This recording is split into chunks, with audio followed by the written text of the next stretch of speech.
It was supposed to be a standard Tuesday morning behind the closed, heavy oak doors of Sandringham, but the timeline makes it clear that something massive shifted overnight. King Charles has basically frozen Camilla out entirely, and the sheer speed of the sudden isolation is absolutely wild, catching even the most seasoned royal insiders completely off guard.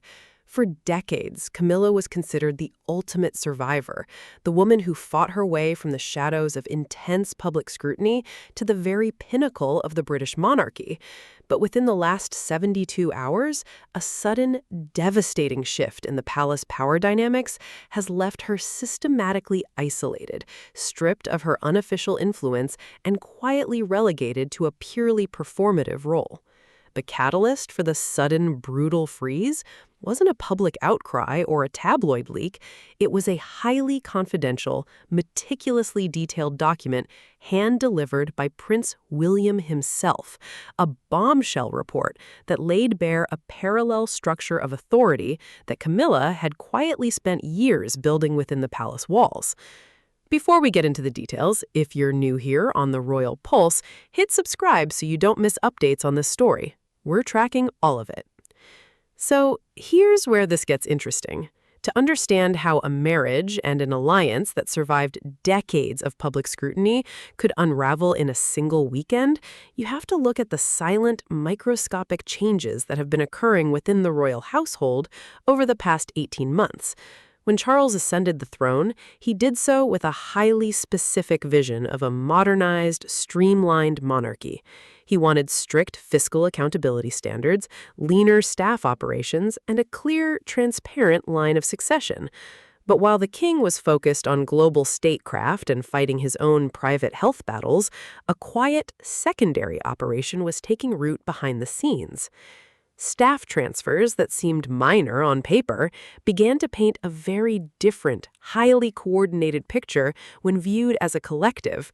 Loyal, long-serving aides to the king, men and women who had stood by his side for decades, were quietly being reassigned to distant regional estates or phased out entirely under the guise of modernization. In their place, individuals whose loyalties lay strictly with the Queen Consort's private office were being brought in. Budget allocations for historic royal properties were subtly shifted, and scheduling diaries, the literal bloodline of royal influence, were being altered without the king's direct sign-off. It was a gradual, stealthy accumulation of administrative power, executed so smoothly that it almost escaped notice. But Prince William, operating with his own dedicated team at Kensington Palace, began noticing a worrying pattern of institutional gatekeeping. He realized that critical pieces of intelligence, state papers, and even private family correspondence were being filtered, delayed, or summarized before they ever reached the king's desk. It was as if an invisible wall was being built around the monarch, ostensibly to protect his health and manage his stress, but practically serving to limit his agency and control his perspective. William, recognizing the immense threat this posed to the stability of the crown, knew he had to act. He commissioned a highly discreet internal audit, an investigation conducted by trusted retired intelligence and financial security officers who operated completely outside the normal palace channels. What they uncovered over months of quiet surveillance and document tracking was a systematic effort to control the flow of information around the sovereign. This private intelligence network documented how Camilla's office had established a shadow court. They had quietly bypassed standard royal protocols to place trusted allies in key decision-making positions across multiple royal estates. They had managed to redirect discretionary funds to projects that enhanced the Queen's personal public relations image while minimizing the public profiles of other senior royals. Most alarmingly, the report detailed instances where official state advice regarding public appearances and family matters had been intentionally altered to suit a specific narrative. The level of detail in Prince William's dossier was staggering, mapping out every subtle manipulation of the royal household's administrative machinery. It revealed a highly organized web of influence that extended from the offices of Buckingham Palace down to the smallest country estates. For months, decisions were being made, papers signed, and public engagements organized through a network that bypassed the king's traditional advisors entirely. The report highlighted how specific corporate sponsorships, charitable patronage alignments, and even media access were being directed through Camilla's close confidants. This wasn't just administrative overlap, it was a parallel executive function designed to operate independently of the sovereign's direct oversight. Williams investigators had compiled digital trails, financial ledgers, and even internal memos showing a concerted effort to shift key assets and historical family heirlooms under different trusts. Some of these shifts involved royal properties, where staff structures were altered to ensure that the Queen's inner circle had total control over who gained entry to private quarters and when. The level of strategic planning detailed in the document was brilliant but deeply unsettling. It became clear that Camilla's team was preparing for a future where she would wield unparalleled administrative influence, effectively positioning her as a primary gatekeeper of the royal legacy, even during the transition of the crown. When Prince William personally delivered the finished, bound report to his father, the reaction was immediate and devastating. Sources close to the household described the king physically validating the claims, sitting at his desk late into the night under the dim light of a single lamp, cross-referencing the report's findings with his own personal diaries, security logs, and private financial accounts.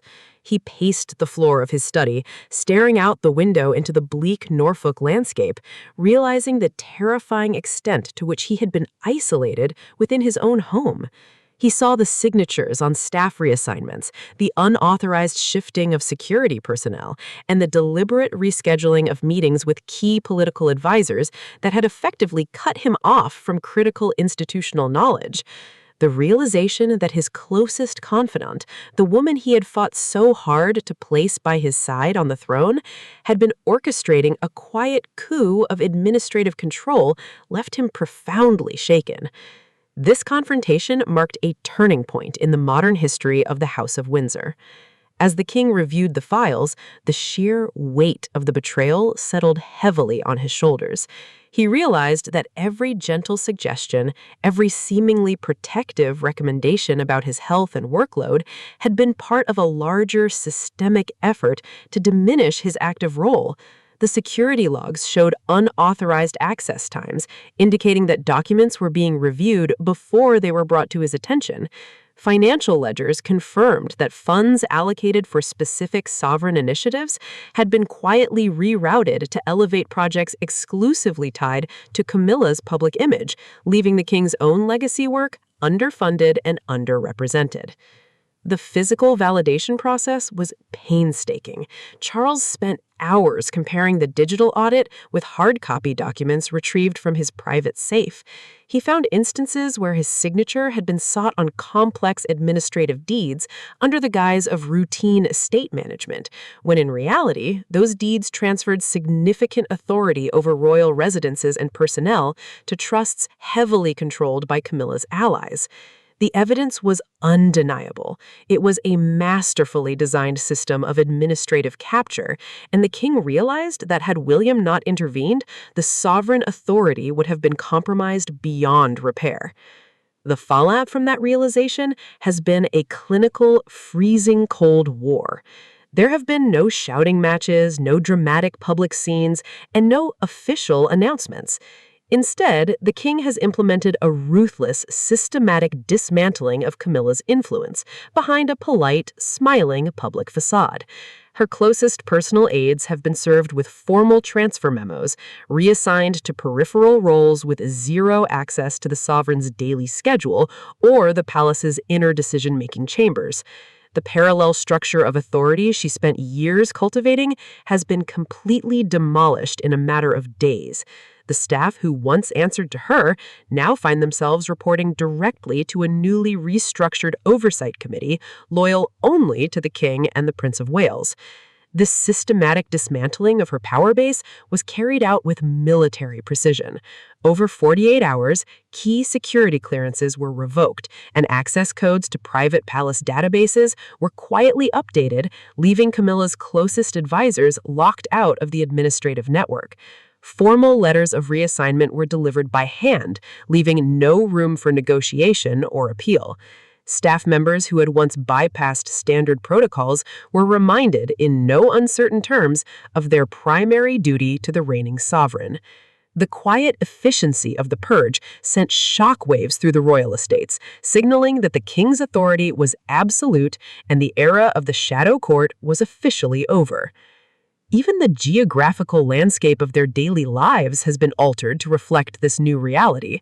The shared spaces of their residences have been compartmentalized, with strict security perimeters established between their respective suites. Camilla's personal staff, once free to roam the private corridors of the royal residences, now require specific clearance for every movement. The physical separation serves as a daily, silent reminder of her loss of status, a visible manifestation of the Cold War that now defines their partnership. Behind the closed doors, the silence is deafening, filled only by the polite, icy interactions required to maintain their public duties. And honestly, when you look at the whole picture, the irony of the situation is incredibly striking. Camilla spent her entire life navigating the treacherous waters of royal politics, successfully climbing to the highest seat of power, only to be undone by the very institution she sought to master. The heavy burden of the crown has always demanded absolute loyalty to the state above all personal relationships, and King Charles, faced with a threat to the integrity of his reign and the future of his son's succession, chose the crown. It is a lonely, tragic reality of sovereign power, a world where love and partnership can be instantly frozen out when the survival of the dynasty is at stake. As the dust begins to settle on this quiet palace revolution, the true depth of the isolation Camilla now faces is becoming painfully clear to those within the royal household.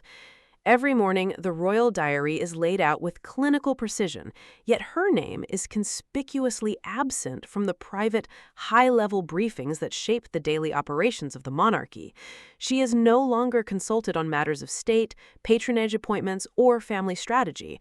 The physical distance between the king and queen has grown into an unbridgeable chasm, marked by separate living quarters and a complete lack of spontaneous, private interaction. Their conversations are now strictly scheduled, highly structured, and always conducted in the presence of senior advisors, ensuring that no informal influence can be exerted. This complete exclusion from policy and strategy has effectively reduced her role to that of a ceremonial figurehead. The dynamic influence she once wielded over appointments and royal patronage has been entirely neutralized. When key institutional decisions are made, she is informed of the outcome at the same time as the general public, stripped of the privilege of advance consultation. The private telephone lines that once connected her office directly to the king's desk have been replaced by a formal routing system, requiring her requests to pass through a committee of administrative gatekeepers loyal strictly to the sovereign and his heir. The isolation is not merely political, it has become profoundly personal. In the past, the king and queen would spend their evenings discussing the day's events in the comfort of their private drawing room. Today, those evenings are spent in quiet solitude.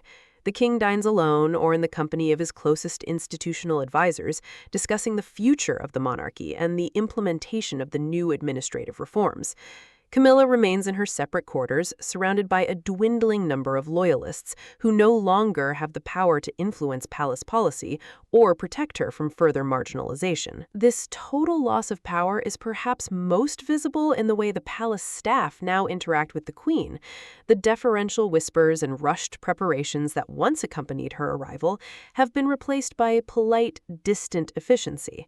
The courtiers, always highly attuned to the shifting winds of royal favor, know exactly where the power now lies.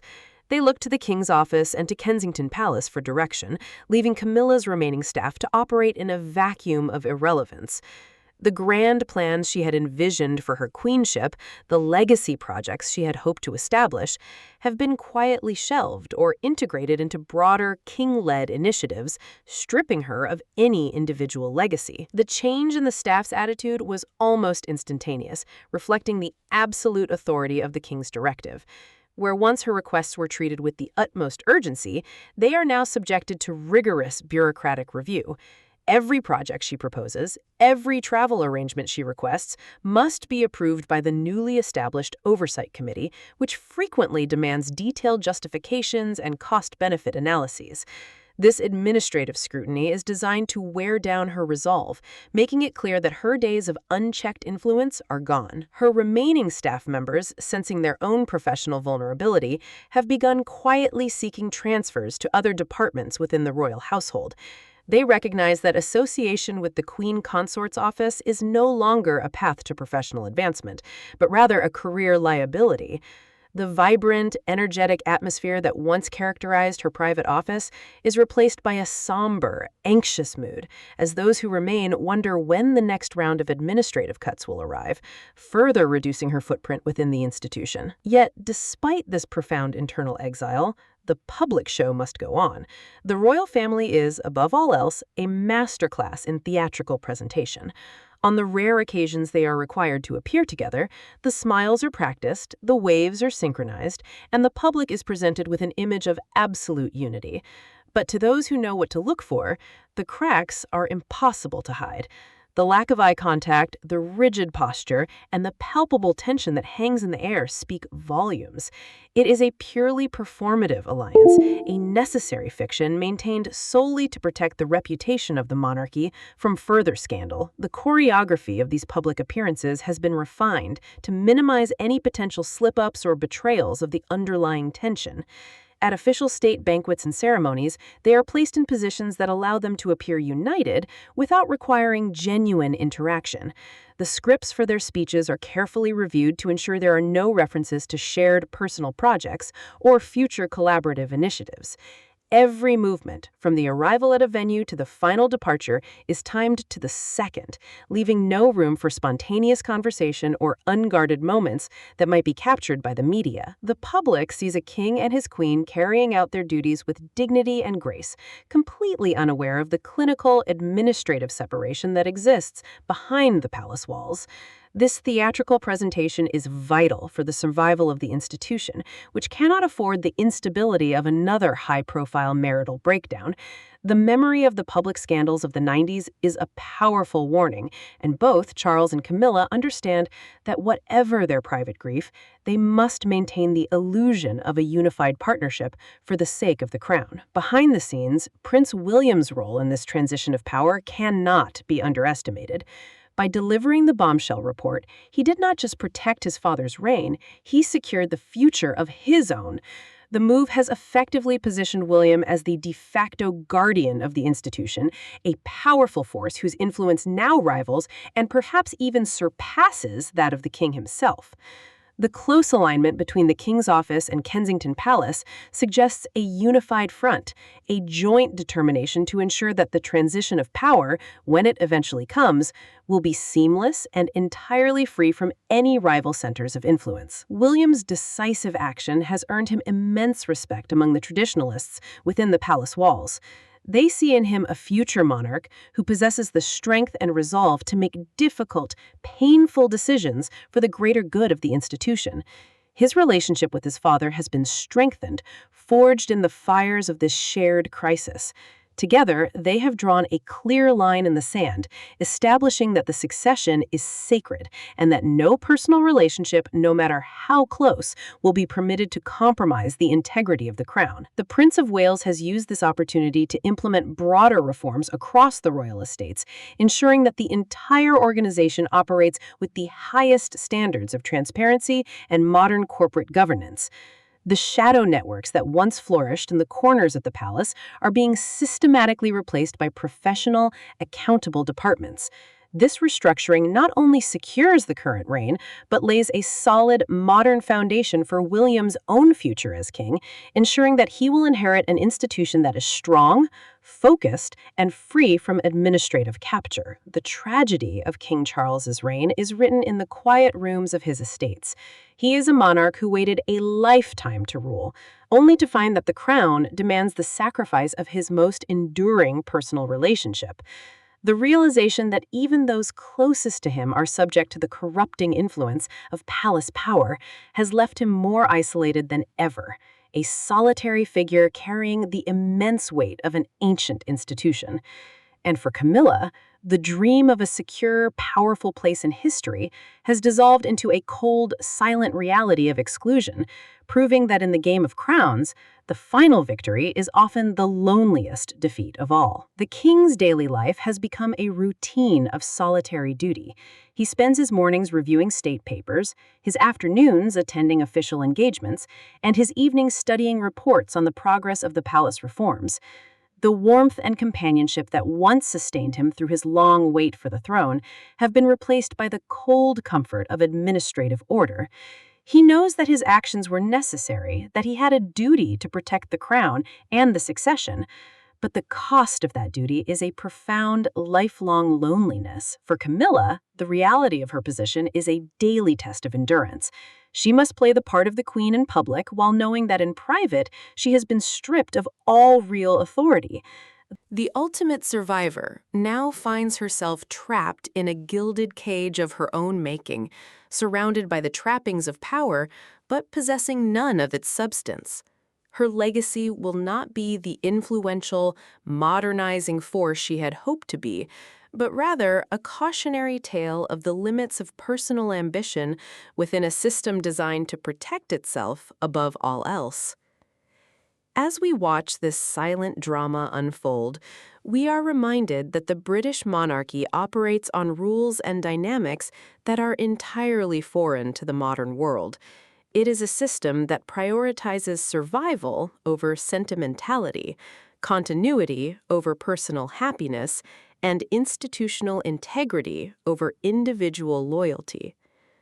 The freezing out of Camilla is not just a personal tragedy, it is a clinical demonstration of the institution's self-preserving instincts.